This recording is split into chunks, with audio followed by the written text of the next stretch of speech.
Hey guys, welcome to YellowDingy.com. It's Mario, and I am doing a game glass on Lost Planet 2, and I'm playing it on a 360. So you can start out this game, you can go through your training mode. The training mode will walk you through how to work the controls and introduce you to some of the weapons. And then we pretty much get into the storyline. So the actual storyline is, here we are, we're still trying to take over this planet of Eden 3. And we're fighting against the Acrid and some local creatures, and we're pretty much trying to take control of the thermal energy in that planet. So that's pretty much the actual storyline. As you go into the storyline, you can customize your own character.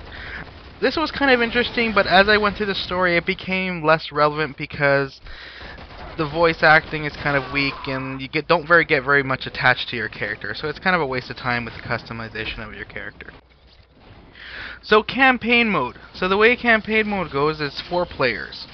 Now it can either be like yourself and 3 other AI players, so players can controlled by the computer, or with players online on Xbox Live. The thing with this that kind of sucks is when you're playing or trying to get players from Xbox Live, it's kind of hard to find other online players that are in the same sort of chapter that you are.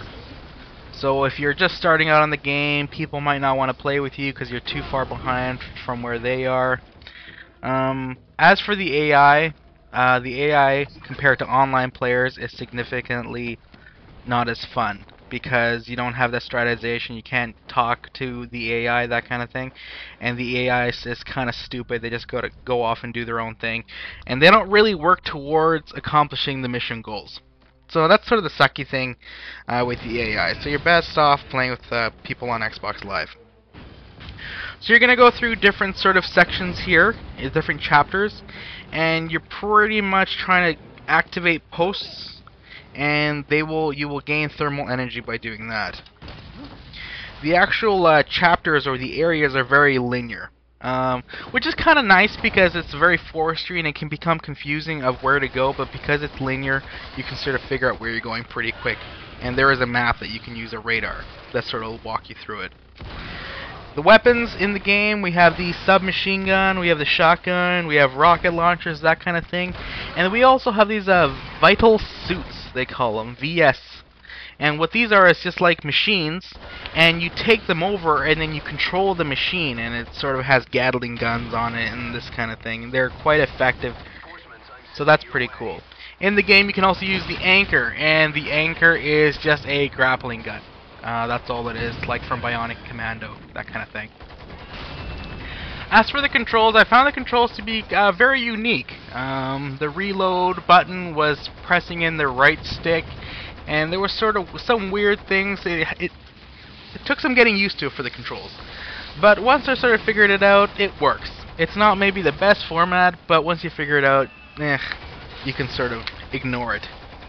The sort of weirdness of the controls, but it's not bad. As for the graphics, the graphics look amazing, especially the external environment and the enemies. The actual big creatures look fantastic, and there is very, very little lag in the game.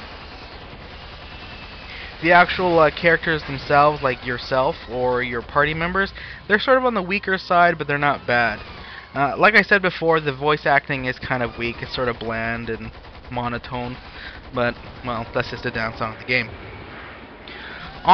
For online play, so besides doing online campaign, you can do also online play.